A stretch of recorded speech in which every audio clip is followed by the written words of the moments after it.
Welcome to GSK Alimi Network. नबी पाक मक्का में तशरीफ ले आए, लेकिन अभी किसी को पता नहीं है कि मोहम्मद अरबी ही आखिरी नबी है।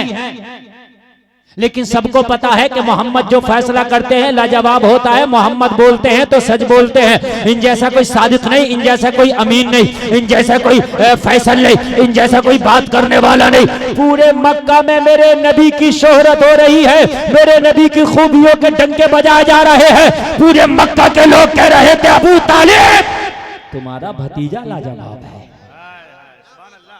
सब कह रहे थे अबू तालिब तुम्हारा, तो जनाब अबू तालिब कहते हैं मक्का वालों तुम मानो या ना मानो, ये तो अबू तालिब बहुत पहले से कह रहा कि मेरा भतीजा लाजवाब है। हसन भाई एक बात बताऊं आपकी नॉलेज के लिए, दुनिया में सबसे पहली नात लिखने वाला अगर कोई है तो जनाब अबू तालिब।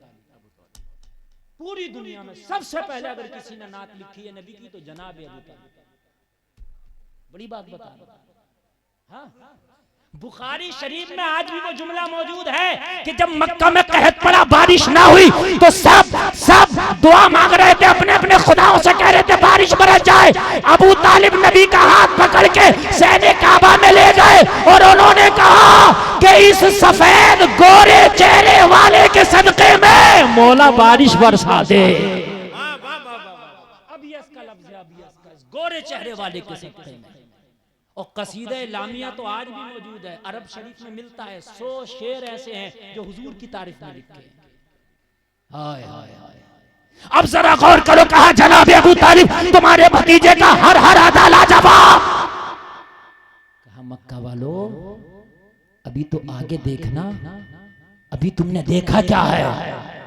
लोगों नबी की उम्र पाक 25 साल, पूरे मक्का में और अतराफ में नबी की शोहरत और डंके गूंज रहे हैं। मोहम्मद अरबी लाजवाब, मोहम्मद अरबी लाजवाब, मोहम्मद अरबी लाजवाब। अभी किसी को टेंशन नहीं, सब नबी की तारीफ कर रहे हैं, सब गुन गा रहे हैं, सब गीत गा रहे हैं। फिर आप कहोगे जब मक्का में सब गीत गा रहे थे तो फिर मुखालफत क्यों शुरू हुई? तो मुखालफत नबी की जात से नहीं थी, मुखालफत नबी की बात से थी। नबी की जात से नहीं थी, जात को तो सबने मान लिया था बहुत अच्छे हैं। जब बात कही कि मैं आखिरी रसूल हूं, देखो बस यही टेंशन आता है, इसको बंद करो। जब नबी ने बात कही मैं आखिरी रसूल हूं, तो सबने कहा कि भाई ये बात नहीं मानेंगे, आप अच्छे हैं, आला हैं, अफजल हैं, उम्दा हैं, मानेंगे, लेकिन आप करो आखिरी नबी हूं, ये नहीं मानेंगे। पता चला कि दुनिया को तुझसे टेंशन नहीं है, दुनिया को तेरे मजहब से टेंशन है। सीटी बंद कर रखे भाई, बिल्कुल सीटी। दुनिया को तेरे मजहब से टेंशन, मजहब से। हाँ, और तू इसी को छोड़े फिर रहा है। जिस दिन तू मजहब पे मुकम्मल आमिल हो जाएगा ना, तो दुनिया टेंशन में खुद ही बकलोल हो जाएगी। हाँ, उसको मौका ही नहीं मिलेगा तेरी मुखालफत करने का। नबी की उम्र पाक अभी 25 साल है। पूरे मक्का के लोगों ने मीटिंग की कि जो काबा शरीफ है इसकी दीवारें बोसीदा हो गई, इसकी दीवारें गिरने लगी, इसकी इमारत बोसीदा हो गई, लिहाजा तामीर नौ किया जाए, काबे को दोबारा से बनाया जाए। सारे मक्का के लोग इकट्ठा हो गए, चंदा जमा किया और चंदा जमा करके मोहम्मद अरबी को भी इस तामीर में शामिल किया। और मोहम्मद अरबी, काबा बहुत पवित्र स्थान है, मुबारक घर है, इसकी तामीर करना है, लिहाजा मोहम्मद अरबी हम चाहते हैं कि ये आपके हाथ से शुभ आरंभ हो, ये आपके हाथ से काम शुरू हो। मेरे नबी ने फरमाया बहुत अच्छी बात है, सब मिलकर इसकी तामीर करो। मोहम्मद खुद भी इसकी तामीर में हिस्सा लेंगे। मेरे नबी ने हिस्सा ले लिया, अब सब तामीर करने लगे। ये काबे की 8वीं तामीर हो रही है। इससे पहले 7 मरतबा काबा तामीर हो चुका था। हजरत इब्राहिम ने भी इसको तामीर किया था, फरिश्तों ने तामीर किया था, हजरत नूह ने तामीर किया था, 2 कबीले आए उन्होंने तामीर किया था, हजरत कुसै ने इसको जो है तामीर किया था। ये 7 मरतबा तामीर हो चुका था। हजरत शीश ने तामीर किया था। ये 8वीं मर्तबा मुस्तफा की जाहिरी उम्र 25 साल है, तामीर होने लगा। काबे की ऊंचाई, दीवारों की ऊंचाई 4 फीट तक पहुंच गई। कितनी पहुंच गई? जोर से बोले। कहा हजर अस्वद लगाया जाएगा इसमें। 4 फीट की ऊंचाई पर है काबे की दीवार में जो हजर अस्वद लगा है, 4 फीट की ऊंचाई पर, एक कोने में दरवाजे के पास में। मैं आपको बता दूं कि जब पत्थर लगाने की बात आई तो मक्का के बड़े बड़े सरदार आगे आए, इस पत्थर को मैं अपने हाथ से लगाऊंगा। उन्हें पता था पत्थर भी मुबारक है, ये घर भी मुबारक। उन्हें पता था ये घर भी मुबारक, पत्थर भी मुबारक। मक्का के काफिर भी काबे को मुबारक समझते थे, तभी तो अपने झूठे खुदाओं को वहां लाकर रखा कि ये पवित्र स्थान है, इस पत्थर को मैं रखूंगा। दूसरा सरदार बोला तू क्यों रखेगा, मैं रखूंगा। तीसरा बोला तू क्यों रखेगा, मैं रखूंगा। मैं तलवारें निकल आई। काम तामीर का तो वही रुक गया, जंग शुरू। तू रखेगा मैं रखूंगा, मैं रखूंगा तू रखेगा, तलवारें निकल आई, तामीर रुक गई। सबने कहा अब जंग होने वाली है, ये जंग कैसे रुक गए। कोई किसी की मानने को तैयार नहीं है, कोई किसी की बात में आने को तैयार नहीं है, कोई पीछे हटने को तैयार नहीं है। तलवारें सूत ली गई, सबके हाथों में नंगी तलवारें हैं। अब ये यकीन हो गया सहने काबा खून से लाल लाल हो जाएगा, यहाँ खून की नदियां बहेंगी। अब ये तामीर तो यहीं रुक जाएगी, लेकिन गर्दनें कट जाएंगी। हाय क्या हो, ये झगड़ा कैसे रोका जाए। कोई सूरत नजर ना आ रही थी तो मक्का के बड़े बड़े लोगों ने कहा अबू तालिब अपने भतीजे मोहम्मद को फैसल बना लो। कोई फैसला करे या ना करे, हमें यकीन है इसका फैसला मोहम्मद चुटकियों में कर देंगे। सुभान अल्लाह, सुभान अल्लाह, सुभान अल्लाह। हाय हाय हाय हाय, मोहम्मद कर देंगे चुटकियों में। ये कौन कह रहे हैं, ये कौन कह रहे हैं? मक्का के वो कह रहे हैं कि जो बाद में मुखालफत भी करने वाले हैं, लेकिन जात को सब, जात का लोहा सबने माना था। समझ रहे हैं आप, जात का लोहा सबने माना था। इख्तिलाफ तो बातों से किया था। कहा मोहम्मद अरबी को बुलाओ। अबू तालिब ने बुलाया, मेरे नबी आए। कहा क्या मामला है? कहा सबके हाथों में तलवारें हैं, मैं रखूंगा हजरे अस्वद, मैं रखूंगा हजरे अस्वद, मैं लगाऊंगा हजरे अस्वद। एक ही तो लगा सकता है। मोहम्मद अरबी आप फैसला कर दें, आपका फैसला सच्चा होता, हक पर मबनी होता। जो फैसला आप कर देंगे सबको मानना पड़ेगा। मेरे करीम मुस्तफ़ा ने फरमाया अगर मेरा फैसला मानोगे, अगर मेरी बात मानने को तैयार हो तो तलवारों को नीचे रखो, तलवारों को मयानों में डालो, और जो मैं फैसला कर दूंगा वो मानना होगा। सब कह रहे हैं मोहम्मद अरबी आप फैसला तो करें, हम मानने को तैयार हैं। आपका फैसला हमें मान्य है, आपका फैसला लाजवाब होगा, आपका फैसला सच्चा होगा, अच्छा होगा। मेरे नबी ने फरमाया फिर तलवारों को नीचे कर लो, अपने मयानों में डाल लो। सबने तलवारों को नीचे कर लिया, मयानों में डाल लिया। अबू तालिब खड़े होकर बोले देखो मोहम्मद का एक जुमला जबान से निकला है कि जंग रुक गई है। क्या जुमला है, वाह, जंग रुक गई है, अब क्या करना है बताए। मेरे नबी ने फरमाया खामोशी से बैठ जाओ, अब मेरा फैसला सुनो। खामोशी से क्या हो जाओ, बैठ जाओ, अब मेरा फैसला सुनो। साइंस कहती है अगर खड़े हो झगड़ा हो जाए तो बैठ जाओ, गुस्सा खड़े हो के ज्यादा होता, बैठ के आधा होता है। सही बात। और अब भी गुस्सा खत्म होना हो तो लेट जाओ, खत्म हो जाता है। नबी को पता था कि ये खड़े हैं, गुस्से में है, जलाल में, बैठ जाओ। सुभान अल्लाह, क्या माइंड, क्या सोच है, बैठ जाओ। और कभी भी आपने झगड़ा होता हुआ खड़े होकर देखा होगा, तलवार चल गई, लट्ठी चल गए, डंडे चल गए, लाठी चल गई, बैठे बैठे लाठी चलती हुई नहीं देखी होगी। खड़े होकर लाठी चलती है। बैठे बैठे गुस्से का वो मयार नहीं होता जो मयार खड़े होकर हो जाता। खड़े होकर तो एकदम बारूद बन जाता। इसलिए कभी झगड़ा हो तो एकदम खड़े ना हुआ करो, बैठे रहो। और फिर भी अगर गुस्सा ना जाए तो पानी पी लो, वजू कर लो। गुस्सा शैतान से है, शैतान आग से है, और पानी जब डाल देते हैं आग पे तो आग बुझ जाती। नबी ने फरमाया बैठ। कहा मोहम्मद अरबी ऐसी सुना दे, नहीं बैठ जाओ। सब बैठ गए। नबी ने कहा मेरा फैसला सुनो। कहा सुनाइए। नबी ने कहा जो मैं कह दूंगा मानना होगा। कहा आप कहें मानेंगे, जो ना मानेगा उसे जो आप कहेंगे उसे मानेंगे और जो ना मानेगा उसे मारेंगे। हाय हाय, क्या कितना यकीन है नबी के फैसले पर। आप फैसला तो सुनाए। नबी ने बिठाया, सबके दिमाग थोड़े शांत हुए। नबी ने कहा फैसला सुनो, अब सब घर चले जाना और घर जाके बिस्तरों पे सो जाना। वो कहा सो तो जाए, पत्थर कौन रखेगा, मैटर पत्थर का है। मगर नबीन का गुस्सा पहले मुकम्मल ठंडा करना चाहते हैं, बाद में जाके फिर कोई भी काम फिर झगड़े का ना हो जाए। का ये तो बताएं फैसले का क्या हुआ, पत्थर कौन लगाएगा। नबी ने फरमाया अभी करता हूं ना फैसला, पहले सुनो, घर जा और सो जाना। पत्थर वो लगाएगा जो सुबह को उठ के अर्ली मॉर्निंग सबसे पहले सहने काबा में आएगा, वही अपने हाथ से हजरे अस्वद को लगाएगा। वाह वाह वाह वाह वाह, हाय हाय हाय हाय, क्या तजवीज है।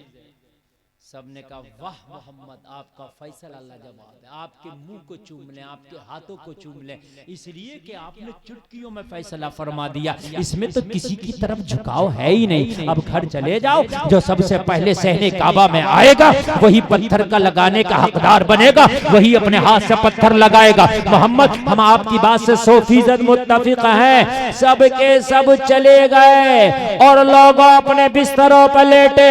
आज सोच रहे थे सोएंगे नहीं, सबसे पहले सहने काबा में जाके हजरे अस्वद के लगाने के हकदार बनेंगे। लेकिन अल्लाह जिसके नसीबे में रखे, ये तो जाम उसी को मिलना है। लोगों, नींद तारी हो गई। सहने काबा में सबसे पहले अगर कोई आया तो कोई और नहीं आया, आमीना का लाल आया। वाह वाह वाह वाह, जिंदाबाद जिंदाबाद। मेरे करीम क्या कहने मुफ्ती साहब, सहने काबा सब अब बाद में सब आए। धिक्कार मोहम्मद सबसे पहले। नबी ने फरमाया हाँ सबसे पहले मैं आया हूँ। तो कहा मोहम्मद हक भी आपका है और ये काम जचता भी आप ही को है।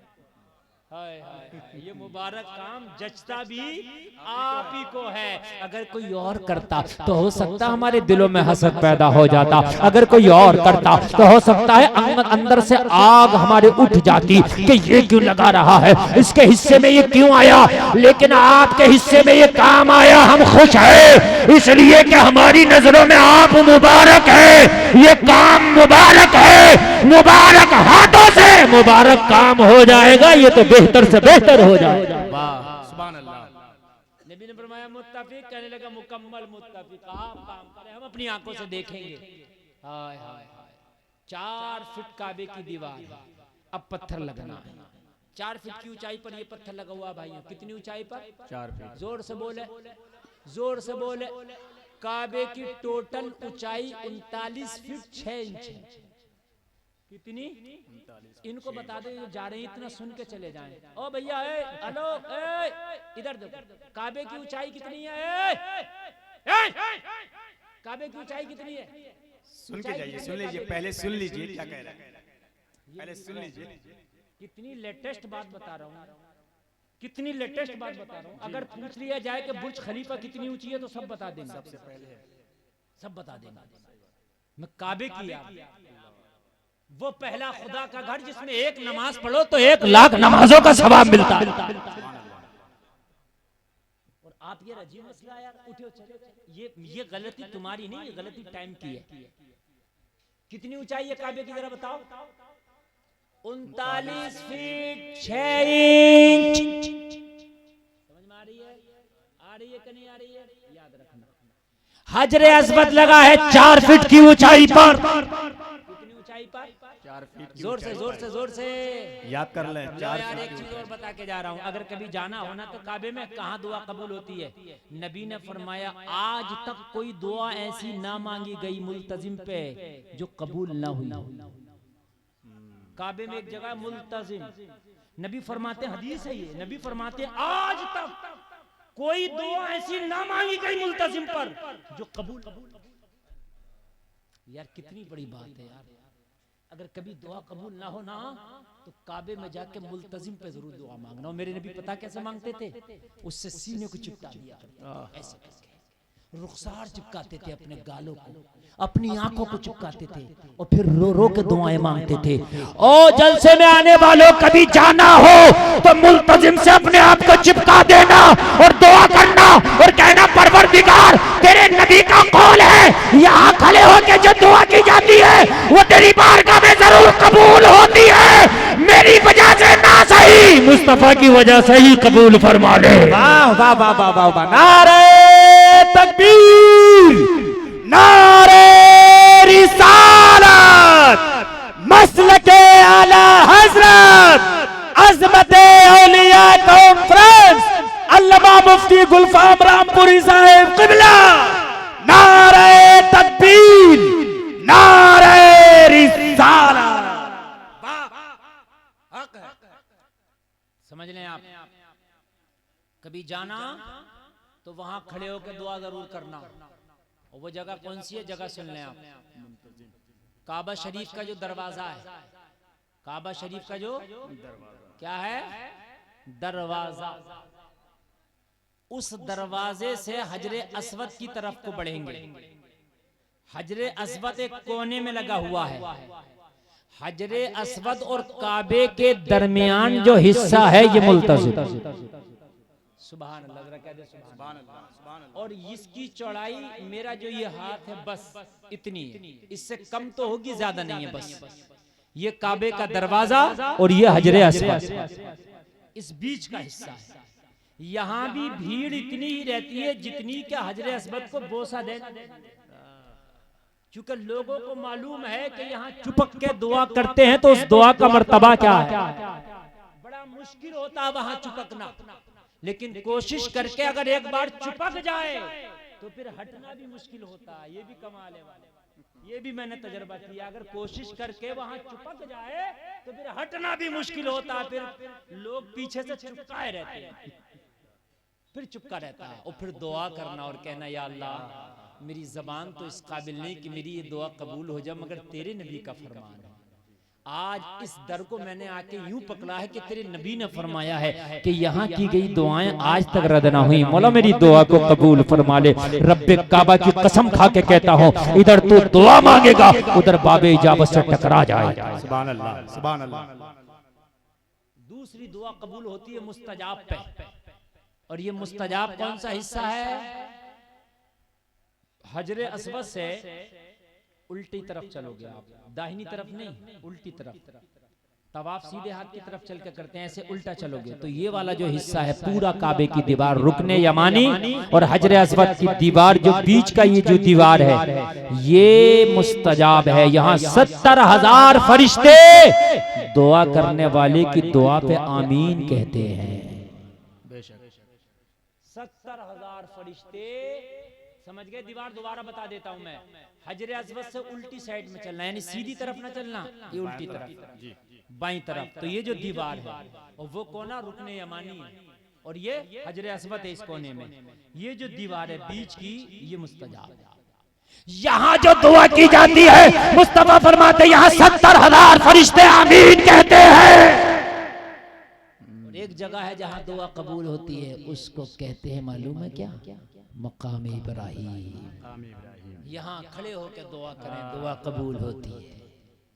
एक जगह है मिज़ाब रहमत, इसके नीचे अगर खड़े होकर दुआ करें तो दुआ कबूल होती है।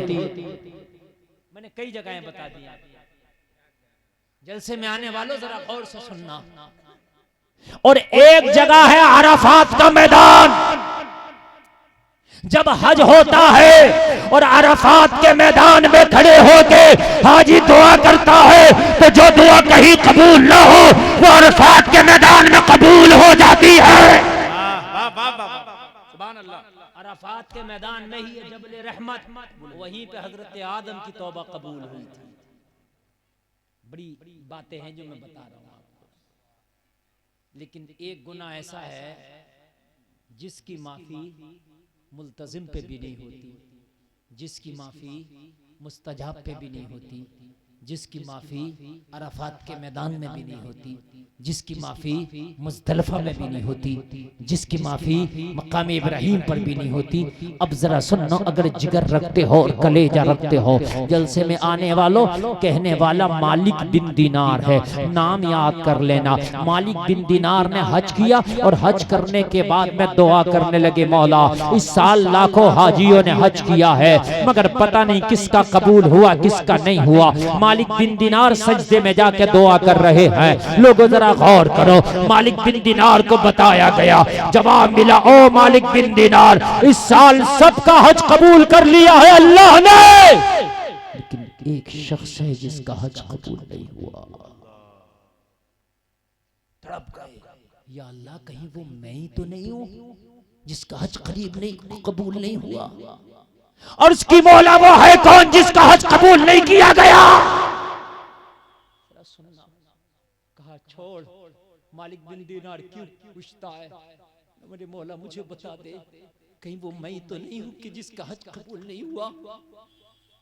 कहा तेरा तो कबूल कर लिया गया। ए मेरे रब, फिर वो कौन है कम नसीब जिसका हज कबूल नहीं हुआ? जवाब मिला, देखना चाहता है, मिलना चाहता है, बात करना चाहता है। हाँ मौला, मैं मिलना चाहता हूँ, देखना चाहता हूँ, बात करना चाहता हूँ, और उसका गुनाह भी मालूम करना चाहता हूँ कि आखिरकार हज किया और कबूल हुआ क्यों नहीं। तो कहा जा, चला जा। बल्ख का रहने वाला है, नाम मोहम्मद बिन हारून है, खेमे में बैठा है, उसका हज कबूल नहीं। अल्लाह, बहुत बड़ी बात बता रहा हूं, जरा सुन लें आप, सुन लें जरा आप, जरा सुन लें, कहीं वो गुनाह आप तो ना कर बैठे। अगर वो गुनाह कर बैठे हो तो खुदा रहा हाथ जोड़कर करता हूं, तलाफी कर लो, मरने के बाद तलाफी ना हो सकेगी। वो गुनाह अगर तुमने कर लिया तो अराफात का मैदान भी नसीबे से मिल गया तो खुदा की कसम दुआएं कबूल नहीं होंगी।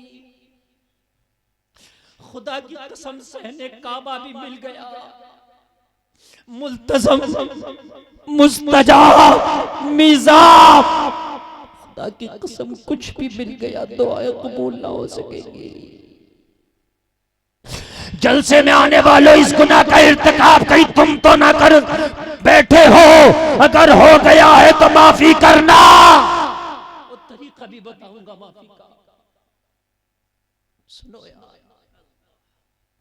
मौला नाम क्या है? का मोहम्मद बिन हारून बल्खी है। मालिक बिन दीनार लोगों से पूछते पूछते, लोगों बल्ख के हाजी किधर ठहरे हैं? लोगों बल्ख के हाजियों का कयाम क्या है? उन लोगों ने इशारतन बताया, उन लोगों ने एड्रेस बताया। लोगों मालिक बिन दीनार पूछते पूछते, एड्रेस मालूम करते करते बल्ख के हाजियों के खेमों तक पहुंच गए। वहां पूछा कि ये बल्ख के हाजियों का कयाम है? लोगों ने कहा यहाँ बल्ख के हाजी रहते हैं, वहीं उन्हीं का कयाम है। तो कहा फिर ये बताओ यहाँ कोई मोहम्मद बिन हारून भी है? इतना सुन के लोगों में सन्नाटा तारी हो गया। कहने लगे उसका नाम क्यों पूछते हो? कहने लगे पूछना है, उसका खेमा बता दो कहाँ है। उसका नाम मुझे पता है मगर खेमा बता दो, मिलना चाहता हूँ। किसी ने बताया उसका खेमा उस कोने में है, उस कोने में पड़ा होके कहीं रो रहा होगा। देख अपने खेमे में वो पड़ा होगा, रो रहा होगा। कहा क्यों? कहा ये तो जाके उसी से पूछना क्यों। मालिक बिन दीनार फरमाते हैं, मैं उसके खेमे का रुख करके और उसके खेमे तक पहुंचा, और उसके खेमे में पहुंच के मैंने इजाजत तलब की मैं अंदर आ सकता हूँ। मोहम्मद बिन हारून बल्खी ने इजाजत दे दिया, मैं अंदर हाजिर हुआ। मैं अंदर हाजिर होके क्या देखता हूँ, मुसल्ले पे बैठा है, आंखों में आंसू है, दाढ़ी आंसुओं से तर है, आंसुओं के कतरे टपक रहे, दामन भीग चुका है, मुसल्ले पे आंसू पड़े हैं, मुसल्ला भीगा हुआ है, निगाहें झुकी है, शर्मसार है। मैं जाकर के बैठ गया, मैंने सलाम किया, जवाब मिल गया। मैंने कहा मोहम्मद बिन हारून बल्खी तेरा ही नाम है? हाँ हाँ मेरा ही नाम है। अल्लाह अल्लाह, जब इतना कहा तो मालिक बिन दीनार कहते हैं मोहम्मद बिन हारून बल्खी की चीख निकल गई। मैंने तो तेरा नाम ही पूछा है, तू चीख क्यों निकल गई, तू रोने क्यों लगा? मोहम्मद बिन हारून बल्खी कहता मुझे पता है तू क्यों आया। अल्लाह, मुझे पता है तू क्यों आया है। कहा क्यों आया हूं मैं? कहने लगा तू ये बताने आया है कि इस साल भी मेरा हज कबूल नहीं हुआ है। अल्लाह, हैरत में पड़ गए। मालिक बिन दिनार कहते मैं माथा पकड़ के बैठ गया, या अल्लाह ये तो मुझे इल्हाम हुआ था, इसे कैसे पता चला, इसे कैसे पता चला? मैं पकड़ के बैठ गया। मैंने कहा क्यों, तुझे कैसे पता मैं ये बात बताने आया हूँ? हाँ मैं बतलाने तो यही आया था, मगर तुझे कैसे पता? तो मोहम्मद बिन हारून बल्खी ने कहा ओ आने वाले अपना नाम बता। कहा मेरा नाम मालिक बिन दिनार है। कहा आने वाले मैं आज से नहीं बल्कि मुझे हज करते करते तकरीबन 40 से 50 साल हो गया, हर साल हज करता हूँ। हज के बाद कोई अल्लाह का वली आता है और आके बता जाता है कि तेरा हज कबूल नहीं हुआ है। हर साल बताता है कोई अल्लाह का वली, और आने वाले तू भी अल्लाह का वली, तुझे अल्लाह की तरफ से ये पैगाम भेजा गया है कि बता जाके। मैं जवानी से पूरा हो गया, आज तक हज पे हज कर रहा हूँ, हर साल पैदल आता हूँ, हर साल पैदल हज करता हूँ, मगर हर साल हज के बाद कोई अल्लाह का वली आता है और आके बता जाता है कि तेरा हज इस साल कबूल नहीं हुआ। चीख निकल गई। मालिक बिन दिनार ने गले से लगाया और गले से लगा के फरमाया बात क्या है? कहने लगा पर्दे में रहने दे, पर्दे में भलाई है, ना पूछ गुनाह इतना बड़ा है बताते हुए शर्म आती है। हाय हाय बारे गुनाह ने चलने न दिया गालिब, कांधों पे सवार शर्मसार आया। कहने लगा शर्म से डूबा हूँ, अश्के नदामत बहाता हूँ, काश मेरी दुआ कबूल हो जाए लेकिन नहीं होती। गुनाह क्या है, गुनाह तो बता, हाय हाय गुनाह तो बता। कहने लगा रहने दे, गुनाह के बारे में ना पूछ। एक हाथ भी गायब है मोहम्मद बिन हारून बल्खी का, एक ही हाथ है, और ये तेरा हाथ कहाँ चला गया? कहने लगा इस गुनाह से ही मेरा हाथ का ताल्लुक है, ना पूछ। मालिक बिन दिनार कहते हैं मैं इन्हें इसरार किया, मैंने इसरार किया, मैंने इसरार किया, बताना होगा, मैं भी तेरे लिए दुआएं करूंगा, हो सकता है कि अल्लाह कबूल कर ले। कहने लगा अल्लाह क्या कबूल करे मेरी दुआएं? ओ मालिक बिन दिनार एक अरसा हो गया हर साल हज करता हूँ, मैंने उलमा की ज़बानी सुना था जो दुआ कहीं कबूल ना हो वो अरफात में कबूल होती है, जो कहीं कबूल ना हो मुल्तज़म पे कबूल होती है, जो कहीं कबूल ना हो मुस्तजाब पे कबूल होती है, जो कहीं कबूल ना हो मिजाब पे कबूल होती है, जो कहीं कबूल ना हो वो मकाम इब्राहिम पे कबूल होती है, जो कहीं कबूल ना हो वो मुज़दलिफा में कबूल होती है। लेकिन 40 से 50 साल का जमाना गुजर गया, हर साल खड़े होकर अरफात में दुआएं करता हूँ, मुज़दलिफा में रात भर गिड़गिड़ा के दुआएं करता हूँ, मैं मुल्तज़म पे दुआएं करता हूँ, मुस्तजाब पे दुआएं करता हूँ, मिजाब पे दुआएं करता हूँ, मकाम इब्राहिम पे दुआएं करता हूँ, सफा पे दुआएं करता हूँ, मरवा पे दुआएं करता हूँ, लेकिन हाय मेरी दुआ कबूल नहीं होती, मेरी तौबा कबूल नहीं होती। गुनाह ही इतना बड़ा कर बैठा हूँ कि कबूलियत की कहीं से कहीं सबील नजर नहीं आती। अल्लाह कितना नाजुक मामला होगा। मालिक बिन दिनार कहते हैं मेरे रोंगटे खड़े हो गए इसके जुमले सुन के, मेरा कलेजा हिलने लगा इसके जुमले सुन के। मौला ये कौन सा गुनाह कर बैठा है, और मौला ये कौन सी खता कर बैठा है? जलसे में आने वालों ये खता कहीं हम तो नहीं कर बैठे, तुम इस खता का इर्तिकाब तो नहीं कर बैठे? सुन के जाना अगर हो गई है तो माफी तलब करने ना, वरना बख्शिश का कहीं खाना ना मिलेगा। मालिक बिन दिनार कहते हैं मैंने हाथ पकड़ लिया, जब तक उठ कर नहीं जाऊंगा जब तक तेरी गुनाह के बारे में पूछ ना लूंगा, बता तेरा गुनाह क्या है। मोहम्मद बिन हारून कहने लगा नहीं मानता तो मालिक बिन दिनार फिर गुनाह भी सुन, कलेजा थाम और मेरा गुनाह सुन। दिल को पकड़ कर बैठ के टुकड़े ना हो जाएं और मेरा गुनाह सुन। कान फट ना जाए तो मेरा गुनाह सुन। बेहोश ना हो जाए तो मेरा गुनाह सुन। मालिक बिन दिनार कहते हैं मैं बैठ गया, बता तेरा गुनाह क्या है। कहने लगा जवानी के दिन थे, मैं जवानी के नशे में चूर था, दोस्तों की महफिलों में रातों रात बैठ के गुजारता था, दिनों दिन दोस्तों की महफिलों में गुजर जाया करता था, अक्सर लेट नाइट में घर आता था। जब देर रात में घर आता था तो मेरी बूढ़ी माँ थी, मेरे इंतजार में सोती नहीं थी जब तक मेरा बेटा खाना ना खा लेगा, जब तक बर्तन नहीं समेटती थी। हाय हाय, रोजाना का मेरा मामूल था, मेरी माँ रोजाना कहती थी मेरे लाल जरा जल्दी आ जाया कर, मैं तेरे इंतजार में खाना भी नहीं खाती हूँ और बर्तन भी नहीं समेटती हूँ, और मेरे लाल जरा जल्दी आ जाया कर। भाई आवाज में मजा नहीं आ रहा, थोड़ा सा बढ़ा दो, बड़ा यार ये मेहनत खा रहा है, थोड़ा सा इसे बढ़ा दो। ये मैं आवाज से ना जरा दूर कर रहा हूँ ना, 4 अंगल भी तो आवाज नहीं ले रहा।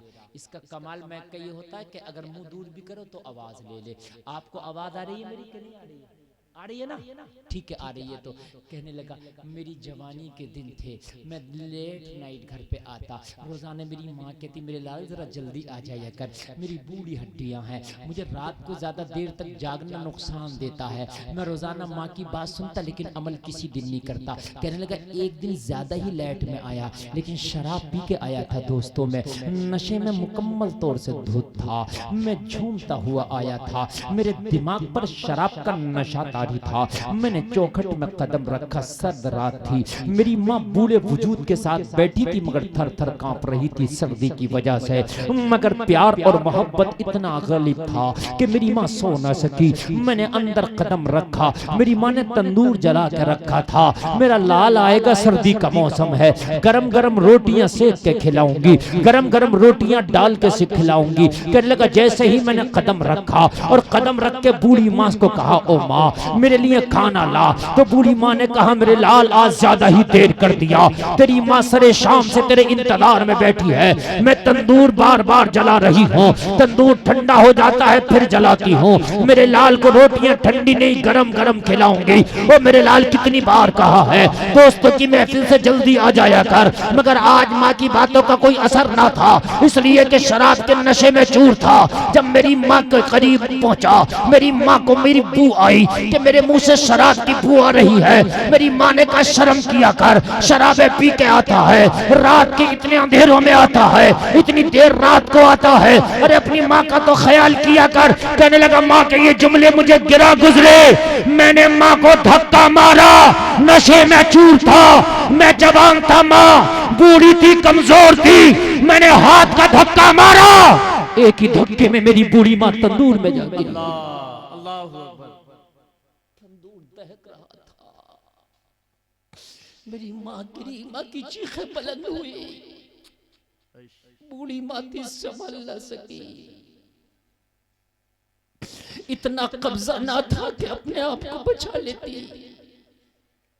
माँ की चीखें बुलंद हुई, पड़ोसियों ने सुना, जब तक आए मेरी माँ जल चुकी थी, माँ जल चुकी थी। मेरे पड़ोसियों ने मुझे कमरे में बंद कर दिया। दूसरे दिन जब नशा हल्का हुआ, दोपहर के वक्त में नशा उतरा, मोहम्मद बिन हारून बल्खी कहता कि मेरे घर में मेहमानों का तांता लगा था, मैं सर को पकड़ के कमरे से बाहर निकला, मैंने पूछा ये भीड़ कैसी है, ये मजमा कैसा है, ये मेहमान कैसे हैं? सबने कहा ओ सालिम रात तूने माँ को धक्का देकर तंदूर में डाला था, तेरी माँ का इंतकाल हो गया, उसी इंतकाल में ये सारे मेहमान आए हैं। हाय मोहम्मद बिन हारून कहता है मेरी तो दुनिया लुट गई, आंखों के आगे अंधेरा आ गया, मैं जमीन पर बैठ गया कलेजा पकड़ के, माँ का इंतकाल हो गया, अरे मेरी माँ का चेहरा दिखा दो। लोगों ने कहा दफन हो चुका है, नशे से बाहर आने में तुझे देर लग गई, दफन हो चुका है, नशे में बाहर आने में तूने देर लगा दी। हाय अब ये टाइम नहीं है, ये तो उस वक्त होता जिस वक्त अगर हम इसे कराते तो मैं 1 लाख कराता। ये तो तकरीर सुनने तो बड़ी बात है, वो सुन रहे हैं मगर मैं जिगर और गुर्दा पेश कर रहा हूँ उनके सामने। अल्लाह अमल की तौफीक अता करे। अल्लाह अल्लाह, तूने देर कर दी। मालिक बिन दिनार कहते मेरी चीखें निकल गई। हाय हाय, बूढ़ी माँ का कातिल। कहने लगा कि जब मुझे ये होश आया कि मैंने क्या कर दिया, बहुत देर हो चुकी थी। मैं घर के अंदर गया, मैंने हसिया निकाला और अपने एक हाथ से उस हाथ को काट डाला जिस हाथ से मां को धक्का दिया था। लेकिन हाथ काटने से गुनाह की तलाफी ना हो सकी। मैं दर दर भटकता फिरा, उलमा की चौखटों पे भागा फिरा। हर आलिम का यही जवाब था, तेरा गुनाह बड़ा है, पता नहीं माफी कैसे होगी। माँ का कातिल है। कहने लगा मैं रुसवाए जमाना हो गया। फिर मुझे पता चला कि अराफात में जो दुआएं कबूल होती हैं, जो कहीं कबूल ना हो वहां होती हैं। तो मैं हज के सफर पे निकला, अराफात में दुआएं की, मुल्तज़म पे की, मुस्तजाब पे की, गिड़गिड़ा के। लेकिन जब हज पूरा होता है तो कोई अल्लाह का वली आता है, आके बता जाता है कि तेरा हज कबूल नहीं हुआ। पूरी जिंदगी मेरी गुजर गई, पूरी जिंदगी, पूरी जिंदगी इसी तरह से। जलसा में आने वालों, कहीं अपने पूरे माँ बाप का तुम दिल तो ना दुखा बैठे हो, कहीं तुम उन्हें उफ तो ना कह बैठे हो, कहीं उन्हें गाली तो ना दे बैठे हो, कहीं नाराज तो ना कर बैठे हो। अगर तुमने उनका दिल दुखाया है, कदमों को पकड़ लो। वो कहने लगा माँ, कह देना माँ ये जान तेरी है, चाहे तो ये जान ले ले, मगर अपने बेटे को माफ कर दे।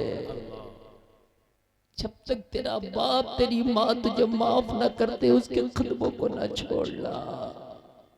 उलमा से दुआएं कराते हो, पीरों से दुआएं कराते हो, अजमेर जाते हो, बगदाद जाते हो, रब्बे काबा की कसम, चाहे मदीना क्यों ना चले जाओ, अगर माँ बाप के गुस्ताख हो तो दुआ कहीं कबूल नहीं होगी, कहीं कबूल नहीं होगी। कहीं बूढ़े माँ बाप को तकलीफ तो ना दे दी है। और अगर बूढ़े माँ बाप इंतकाल कर गए, चाहता है कि उनकी रूह तुझसे खुश हो, तो तेरी जो बहनें हैं ना, उनसे भलाई का मामला। त्योहारों पे बहनों के घर जाया कर, बहनों के बच्चों के लिए कुछ तोहफे ले जाया कर, त्योहारों पे बहनों को बुला लिया कर। माँ बाप के जो रिश्तेदार हैं ना, इनसे मामला रखा कर। माँ बाप के रिश्तेदारों को घर पे बुलाया कर, माँ बाप के रिश्तेदारों से मामला तोड़ना, इनसे मामला रख। माँ बाप के जो तेरे दोस्त हैं, उन दोस्तों से मामला बना के रख। खुदा की कसम, यहाँ दुनिया में वालिदैन के रिश्तेदारों को तू गले से लगा के रखेगा, तेरे वालिदैन की रूह तुझसे खुश हो जाएगी, खुश हो जाएगी। जलसा में आने वालों, तेरे महबूब ने जो तुझे रास्ते बताए हैं, खुदा की कसम तू उनसे हटकर जिंदगी गुजारेगा, तबाह हो जाएगा, तबाह हो जाएगा, तबाह हो बर्बाद हो जाएगा। अगर माँ बाप नाराज है तो कदमों को पकड़ ले, और जब तक छोड़ना, जब तक वो राजी ना हो जाए। तेरा माँ बाप तेरे दुआओं का शजर है, वो दुआ कर देना तो दुनिया का कोई डॉक्टर जो इलाज ना कर सके, वो इलाज तेरी माँ बाप की दुआएं कर देती है। मैंने तजर्बा किया, खुदा की कसम खा के कहता हूँ, डॉक्टर भी अगर कह देना कि अब इस मर्ज का कोई इलाज नहीं है, तेरी माँ अगर मुसल्ले पे बैठ के, अल्लाह की कसम खा के कहता हूँ, दुआ कर देना, तो डॉक्टर की जबान भी झूठ साबित हो जाती है, तेरी माँ की दुआएं सच साबित हो जाती है। मेरा एक दोस्त था, मेरा एक दोस्त है, वो अभी मुझसे कहने लगा, हजरत मेरा कारोबार नहीं था, मैंने मेडिकल रख लिया। मेडिकल स्टोर जानते हैं, अंग्रेजी दवाओं का। मैंने रख तो लिया, लेकिन हजरत वो डॉक्टरों की लिखाई वाले पर्चे मुझे समझ में नहीं आते थे। कोई दवा लेने आता ना तो वो मुझे समझ में नहीं आते थे। डॉक्टरों की लिखाई अजीब सी घसीटन होती है, वो नहीं समझ में आते, हकीमों की हो डॉक्टरों की हो वो जल्दी नहीं समझ में आते। कहने लगा मेरे पास कोई पर्चा लाता, मैं उसको पढ़ता, समझ में नहीं आता, फिर किसी के पास व्हाट्सएप पे भेजता, जब तक वो मुझे बतलाता ये दवा लिखी है इतने में ग्राहक चला जाता, आगे से ले लो। मैं बड़ा परेशान था, मैंने लाखों रुपए लगाए, अपनी पूंजी लगाई, पर्चा नहीं पढ़ने में आया। और अगर पर्चा किसी ने मुझे बतला दिया ये दवा लिखी है तो ये पता नहीं चलता था कि ये दवा रखी कौन से खाने में। यार मेडिकल में तो 1000 तरह की दवा रखी है, अब कम्बोफ्लेम किधर रखी है जी, बात है क्या ना, न्यूरोकाइन गोल्ड किधर रखी है, अरे भाई पता भी तो होना चाहिए ना। अब ये नहीं पता चलता था, हम अपने घर में कोई चीज रख दें ढूंढते रहते हैं कहाँ रख दिए, याद नहीं रही, तो इतनी दवाएं। कहने लगा यार मेरे जहन में आया इस मेडिकल को बेच दूं, मगर फिर अंदर से एक दिल बोला यार एक बार माँ से ना दुआ करा के देखो। एक बार माँ से ना दुआ करा के देखूं।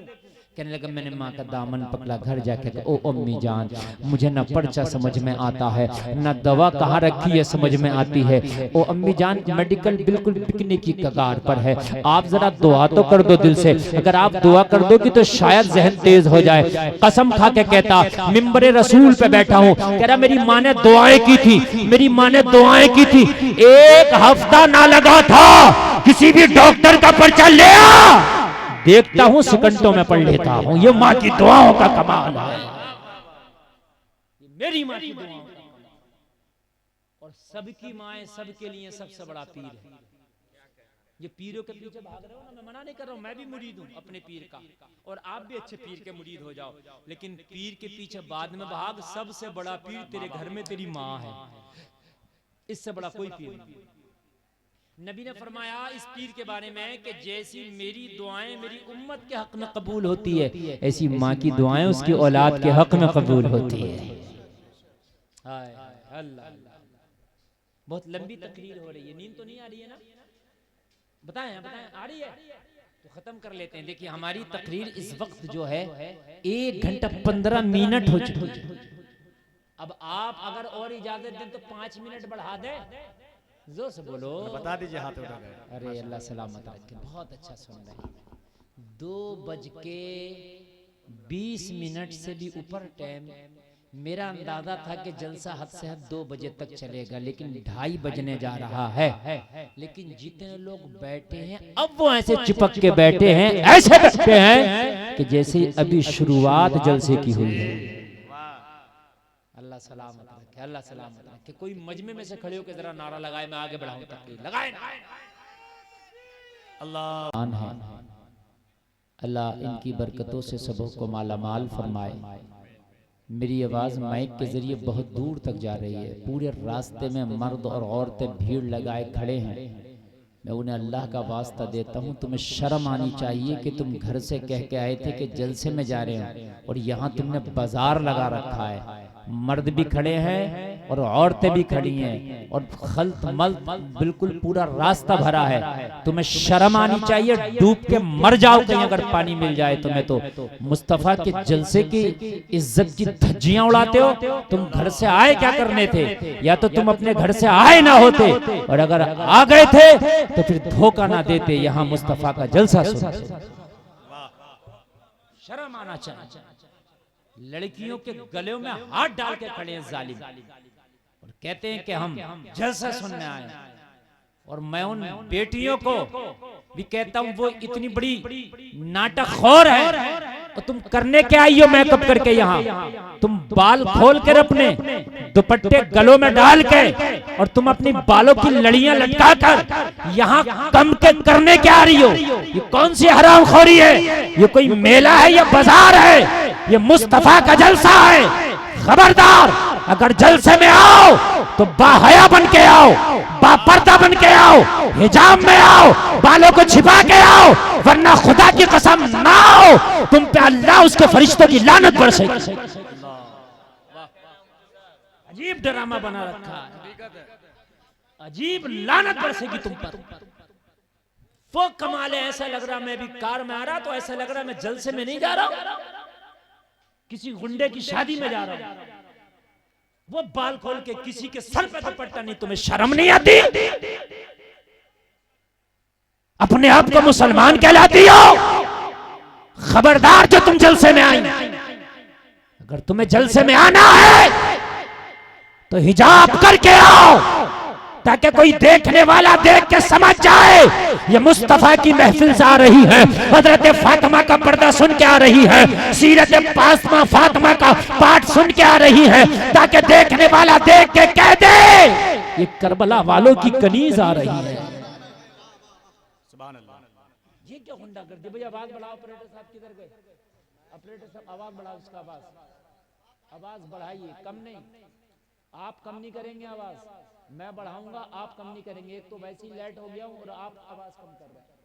खबरदार, और कान खोल के सुन ले, तुम्हारे घरों से तुम्हारी खवातीन आए ना आए कोई बात नहीं, लेकिन आए तो कम से कम इस तरह से आए कि पता चले कि ये मुस्तफा के जलसे में जा रही है। जी मसला यार, जलसे को भी ऐसा गुंडागर्दी बना लिया, ऐसा बना लिया, ऐसा बना लिया, दुपट्टा नहीं है, लटे लटकी हुई हैं, जुल्फे दिखा रही हैं, फुल मेकअप है, लड़का भी वहीं लड़की भी वहीं, पूरा रास्ता जाम है, और तुम्हें शर्म आना चाहिए। तुम पर ऐसी लाठियां बरसेंगी कयामत में कि तुम मुंह दिखाने के काबिल ना रहोगे। नबी के जलसे की तौहीन करने आते हो, अजीब मुनाफिकत है। दरअसल टाइम ज्यादा हुआ, भाग गए, और तुम्हारा कोई गुलाम नहीं है, तुम्हारी 100 मर्तबा अटके तो सुनो और ना अटके तो ना सुनो, कोई टेंशन नहीं है। तुम्हारी जिम्मेदारी है दीन सीखना। ये कमेटी वालों का काम था जलसा सजाना, इन्होंने मेहनत करके सजा दिया। अब ये तुम्हारे लिए पंखे लेके खड़े नहीं होंगे कि सरकार सुन लीजिए। वो दिमाग खराब हो गए। मैं पब्लिक के मजा आएगा तो सुनेगी, और मजा नहीं आएगा तो भाग जाएगी। तुम्हारे मजे फरिश्ते कब्र में निकाल देंगे। जाना जरा तुम कब्र में, तुम्हारे मजा निकल जाए तो कहना। जलसों को वो अजीब सा बना लिया है, जैसे मतलब नफ्स को मजा आए तो ठीक है। नफ्स के लिए जलसे नहीं होते, नफ्स के लिए नहीं होते, बल्कि रूह के लिए होते हैं। जलसे रूह के लिए। कॉलमों का आवाज बढ़ाएं ऑपरेटर साहब, और इन कॉलमों का आवाज बढ़ाएं, देखो कम ना करें, बिल्कुल कम आवाज ना करेंगे आप। आपका शुरू में बहुत अच्छा बोल रहा था साउंड, इसको बिल्कुल आप हाथ ना लगाएं। अच्छा बोल रहा साउंड आपका, मुझे बोलने दें आप। जलसे में आने वालों, तुम्हारे घर से तुम्हारी बेटी, तुम्हारी बहन, तुम्हारी बीवी अगर जलसे में जाए तो कहना खबरदार। जाना है तो तरीके से जाना, हिजाब में जाना, पर्दे में जाना, निकाब लगा के जाना, और खबरदार खबरदार रास्ते में खड़ी हुई या इधर उधर दुकान पर मैंने तुझे देख लिया, खबरदार मुझसे बुरा कोई ना होगा। जलसे में जा रही हो, जाओ सुभान अल्लाह, मगर कहीं कोने में बैठ जाना, कहीं मौका मिले तो बैठ जाना, और बैठ के उलमा के खिताब को सुनना, और हो सके तो उस पर अमल करना। ये तो जलसे का मकसद समझ में आता है, लेकिन जलसे के नाम पे जो गुंडागर्दी और ये जो जलसे के नाम पर जो है ये नुमाइश हो रही है, ये खबरदार नहीं होना चाहिए, नहीं होना चाहिए, नहीं। तकलीफ होती है यार, ये तो जमाने जाहिलियत का दौर था यार। जब मेरे नबी दुनिया में तशरीफ ना लाए थे तो ये हाल था। औरतों के मेले लगते थे, मेले, और ऐसे मेले लगते थे कि मर्द नहीं बल्कि औरतें ही औरतें।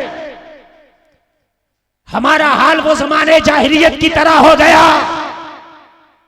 कि हमने अपने जलसों को भी मेला बना दिया, अपने उर्सों को भी मेला बना दिया।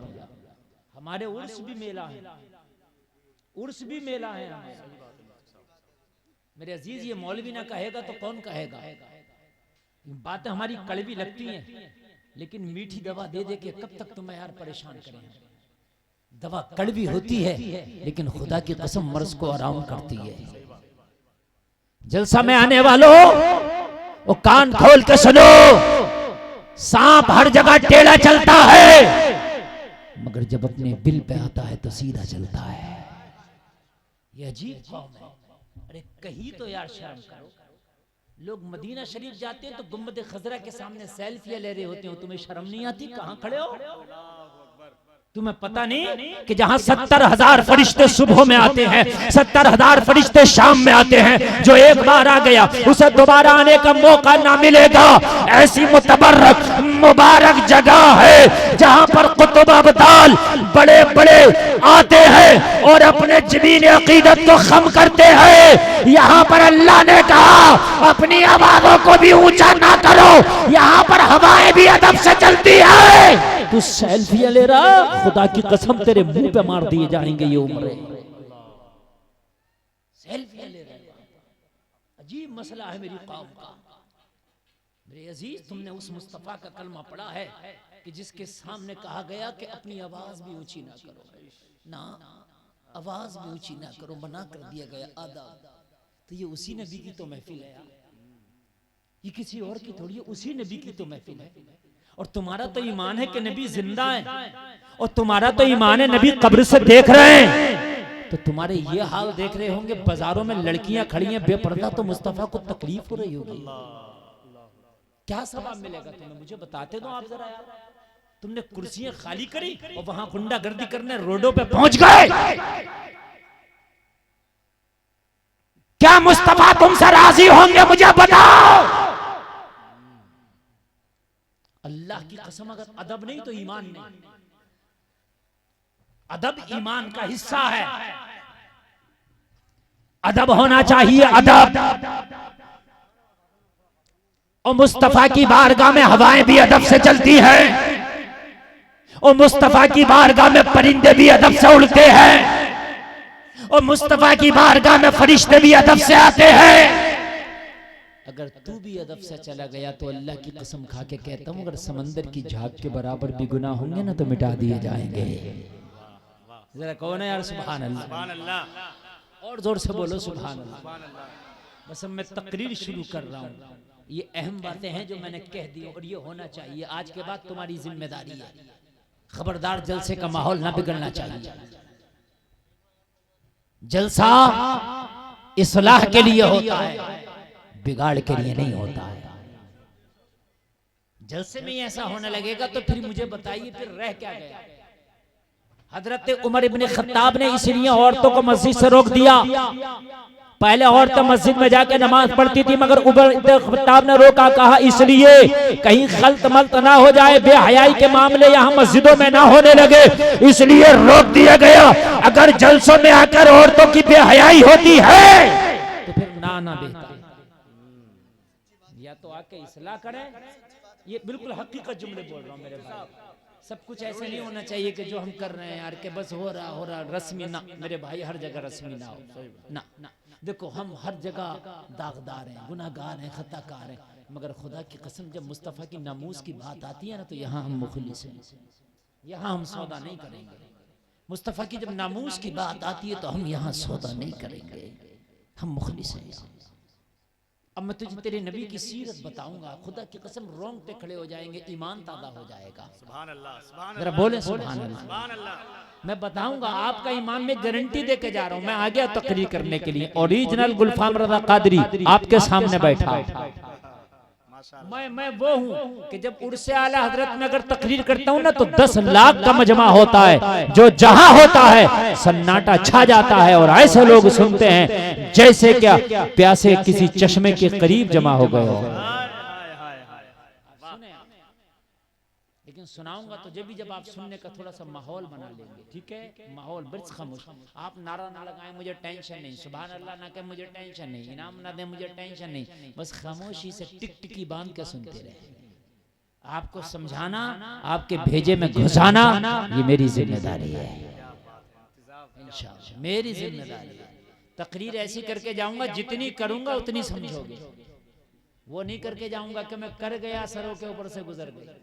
समझ में आना? हाँ, आएगी इंशाअल्लाह, इंशाअल्लाह आएगी।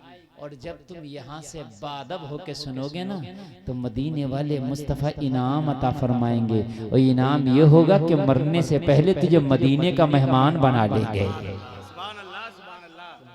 बड़ा इनाम, ये बड़ा इनाम। जब वो खुश होते हैं ना तो इनाम देते हैं, और इनाम में क्या देते हैं? मदीने का वीजा ही दे डालते हैं। अल्लाह करे कि सबकी किस्मतों में मदीने का वीजा निकल आए। जरा जोर से बोलो आमीन बोलो यार, आमीन। अल्लाह करे सब मदीना शरीफ जाए। और ये दुआ की कबूलियत का वक्त है, पता नहीं कौन इतनों में नेक बैठा है किसकी आमीन कबूल हो जाए और हम सब फिर से मदीने के मुसाफिर हो जाए। सुभान अल्लाह। मदीना जाके खुदा की कसम ऐसा लगता है बड़ी देर कर दी यार, पहले आना चाहिए था। ऐसा लगता है यार देर कर दी। खुदा की कसम जब बारगाह रिसालत में पहुंचते हैं, मवाजा शरीफ के सामने सलाम पेश करते हैं, बाबू सलाम से हाजिर होके, तो लगता है कायनात का शहंशाह यहीं आराम फरमा रहा है। वाकई फील होता, मुकम्मल फील होता है कि कायनात का शहंशाह यही आराम फरमा रहा है। आप कभी जाना और महसूस करना, आपको महसूस होगा। और जलसे में आने वालों आओ, मैं अब अपनी तकरीर के पत्ते यहीं से खोलने की जो है शुरुआत करता हूँ। अब जरा आप सुने, इस्लाम दुनिया में ना आया था ना, तो दुनिया को जिंदगी जीने का न शऊर था न सलीका था। ये सलीका सिखाया है तो आमीना के लाल ने सिखाया है। सुने तकरीर अब शुरू हो गई, अब सुने। और जो चला गया वो पछताएगा, मेरा कुछ नहीं बिगड़ेगा, अपना नुकसान करके गया। खुदा की कसम इस्लाम ना आया था तो इंसान नहीं बल्कि जानवर थे, जानवर। न खाने का सलीका, न पीने का सलीका, न उठने का सलीका, न बैठने का सलीका, न बात करने का सलीका, न शादी का, न बियाह का, न रिश्ते का, न तिजारत का, न मामलात का, न खाने का, न पीने का, कोई सलीका और तरीका ना था। सारा सलीका और तरीका अगर सिखाया है तो नबियों के इमाम ने सिखाया है। जिंदाबाद जिंदाबाद, जोर से कहो सुभान अल्लाह, सुभान अल्लाह। डॉक्टर मनीष बहुत बड़ा डॉक्टर है, शुद्धि पे काम कर रहा है, आयुर्वेदा पे काम कर रहा है। डॉक्टर मनीष ने अभी कहा है, उसके एक बयान में मैंने खुद सुना है कि खाना हमेशा बैठ के खाओ, ये खड़े होके जो खाते हो, चलते फिरते खाते हो, ये खाना सूट नहीं करेगा, पेट खराब हो जाएगा। उसने फिर जवाब दिया, पता है कैसे? इसलिए कि दिमाग सिग्नल देता है पूरी बॉडी को, हम हाथ उठाएंगे तो हाथ बाद में उठेगा, दिमाग सिग्नल पहले देगा। ऐसे ही जब खाना खाते हैं तो जब लुकमा मुंह तक जाता है, दिमाग सिग्नल देता है तो मुंह खोल लेते हो। नहीं खोलते हो? ये बगैर खोले खा लेते हो? अच्छा, कब खोलते हैं मुंह? जब लुकमा यहाँ आ जाता है, या जब लुकमा बनाते रहते हैं जब भी खोले रहते हैं? ना बताइए आप मुझे, कब खोलते हैं? जब यहाँ जाता है ना, बताइए ना। ऐसा तो नहीं है ना कि लुकमा बन रहा, ऐसा तो नहीं है ना भाई? क्या करते हैं, लुकमा बना रहे, मुंह बंद है और उसके ये चल रहा है, और जब आया तो खोल दिया। ये किसने दिया सिग्नल? दिमाग ने। किसने दिया ये सिग्नल? अरे बोलो, दिमाग। अब शुरू हो रही है तकरीर। ये खजाना बैठा, तकरीर का खजाना, जितना चाहो ले लो, ये आपके ऊपर है। खुदा की कसम खा के कहता हूँ, सुनने वाले अगर अच्छे हो तो ऐसा सुना के जाऊंगा, ऐसा सुना के जाऊंगा कि पूरी जिंदगी याद रखोगे। और आप सुनना नहीं चाहोगे, नहीं सुन पाओगे तो मैं फेल हो जाऊंगा, खुद नहीं कर पाऊंगा। मैं खुद बताऊंगा, मैं नहीं कर पाता तकरीर, कर ही नहीं पाता मैं तकरीर। मैं तो आपसे चिपक कर बोलता हूँ। डॉक्टर मनीष कहता है, जब खाना खाते हैं दिमाग सिग्नल देता है। जब चबा लिया जाता खाना तो दिमाग सिग्नल देता, निगल ले, तो फिर निकल लिया जाता, मैदे में जाता, मैदा उसको एक्सेप्ट करता है। ये एक तरफ दिमाग चल रहा, किसकी तरफ? सिर्फ खाने की तरफ।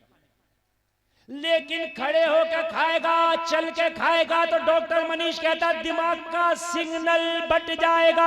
एक सिग्नल तो देगा मुंह खोल, लुकमा मुंह में ले, चबा, और एक सिग्नल ये कहेगा कि कदम आगे बढ़ा। जब चलेगा तो सिग्नल डिवाइड होगा, दो तरफ जाएगा, और जब सिग्नल दो तरफ जाएगा तो खाना अच्छे से ना चबा पाएगा ना पचा पाएगा। वाह वाह वाह वाह।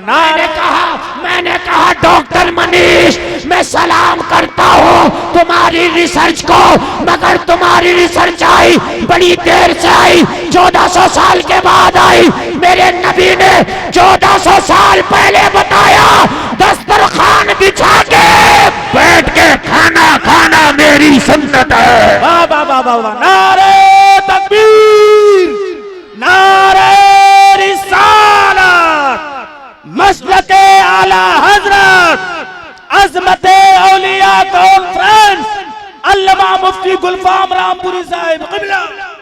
मैंने कहा डॉक्टर मैं सलाम करता हूँ तेरी इस थ्योरी को, मैं तेरी इस रिसर्च को, मगर देर से आई। तुम 1400 साल पीछे चल रहे हो। आमिना के लाल ने सुन्नत करार दे दिया, खाना खाओ, दस्तरखान बिछाओ और बैठ के खाओ।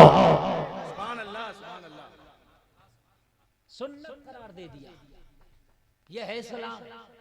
दुनिया जो अब पहुंची, मैंने बेंगलोर के डंके की चोट पे कह दिया, और दुनिया कितनी भी तरक्की कर ले, खाली मेरे नबी के थूक का मुकाबला नहीं कर सकती। हकीकत है, मेरे नबी के थूक का मुकाबला।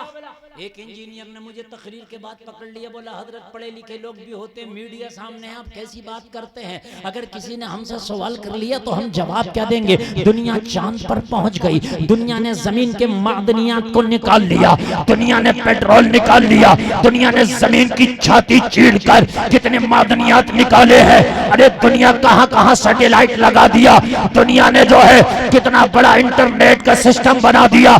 आप वही थूक और लुआब की बात बैठ के हैं, कहने लगे आपने कहा था कि नबी का थूक का मुकाबला नहीं कर सकती। मैंने कहा इंजीनियर जो कहा है वो अब भी साबित करने में तैयार हो। हाँ हाँ, डंके की चोट पर कहना चाहता हो, पूरी दुनिया कितनी तरक्की कर ले, नबी के थूक का मुकाबला नहीं कर सकती। कहने लगे दुनिया चांद पे पहुंच गई। मैंने कहा वो चांद पे पहुंची है, नबी ने चांद के 2 टुकड़े कर दिए। क्या कहने, वाह सुभान अल्लाह। अभी बराबरी नहीं हुई, पहुंचना अलग है, टुकड़े करना अलग है जी। वो चांद पे जाके चांद को ना हिला सकी, नबी ने हलीमा के पालने में लेट के चांद को घुमा दिया। वाह वाह वाह। आज का साइंटिस्ट चांद पे घूम रहा है और चांद मुस्तफा के इशारे पे घूम रहा है। हाय यार, नहीं बोलोगे, नहीं बोलोगे, नहीं बोलोगे।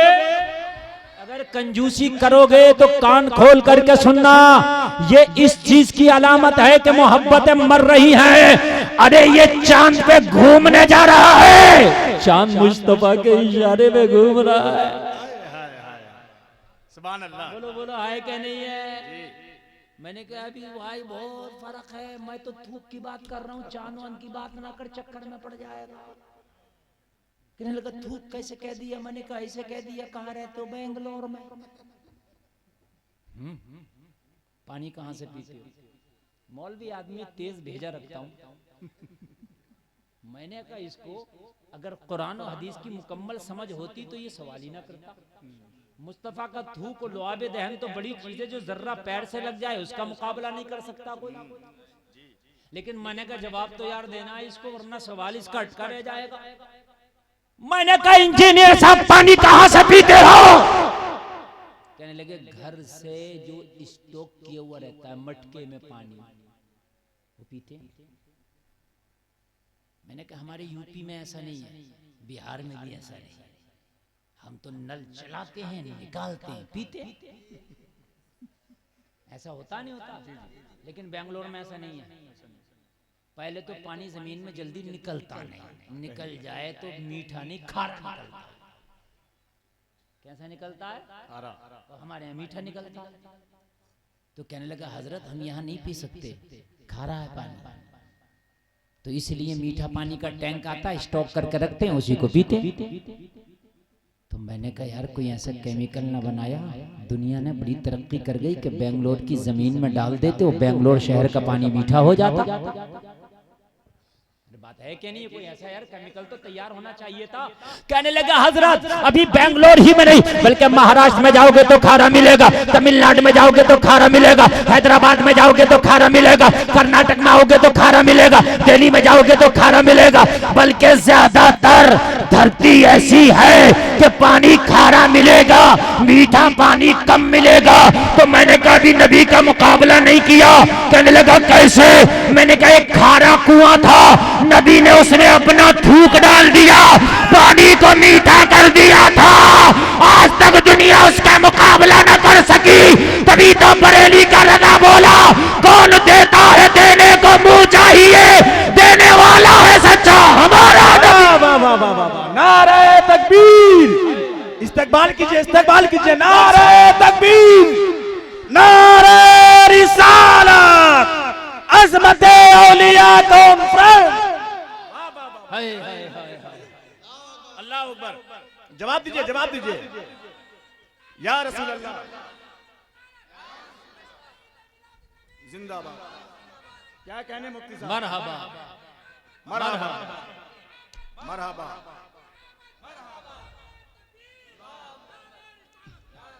आप सुने जरा, आज आपको बताता हूँ सीरत रसूल क्या है।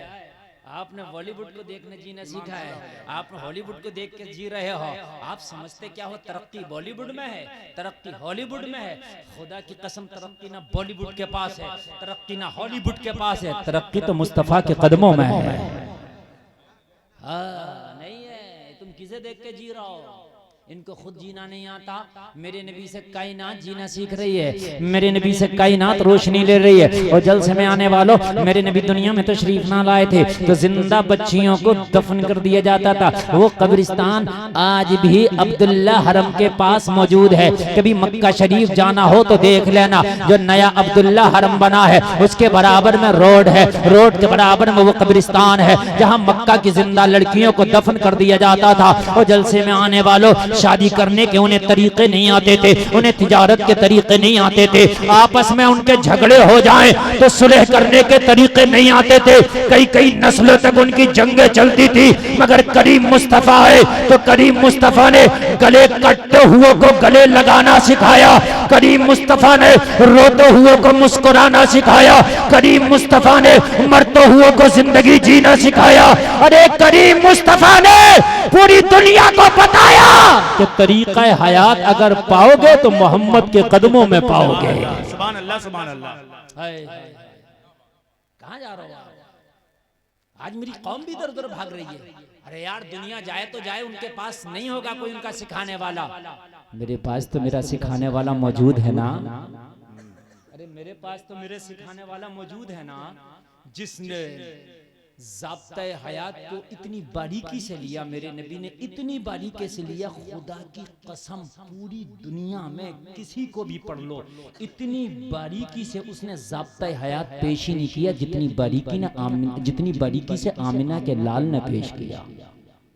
मैं गारंटी के साथ कह सकता हूँ, गारंटी के साथ, इतनी बारीकी से ज़ाब्ता हयात किसी ने पेश नहीं, किसी ने नहीं, जितनी बारीकी से मेरे करीम मुस्तफा ने पेश किया है। हाय अल्लाह। अब मैं आपको बताता चलूं, जरा आप सुनते चले, ईमान पैदा हो जाएगा। हम किसको फॉलो करने में लगे हैं, किसके पीछे भाग रहे हैं हम? इस दुनिया के पीछे जिसे खुद शऊर नहीं। इन्हें न खाने का शऊर, न पीने का शऊर, न सोने का शऊर, किसी चीज का शऊर नहीं। जाओ पूछ लियो इनसे, पूछ लो इन दुनिया वालों से कि ये बतलाओ, जूता पहने तो पहले कौन से पैर में पहने? बता दें तो आपको नबी बताएंगे, नबी बताएंगे। इनसे पूछ लो, इनसे पूछ लो जरा सोने का सही तरीका बतला दो, इनसे पूछ लो खाने का सही तरीका बतला दो। अगर बता सके तो खुदा की कसम, अब रिसर्च हो रही है मेरे नबी पर। अमेरिका के बड़े बड़े डॉक्टर नबी की सुन्नतों पर रिसर्च कर रहे हैं और ऐलान कर रहे हैं, मर्द से बचना चाहते हो तो वो काम करो जो मोहम्मदुर रसूलुल्लाह ने बताया।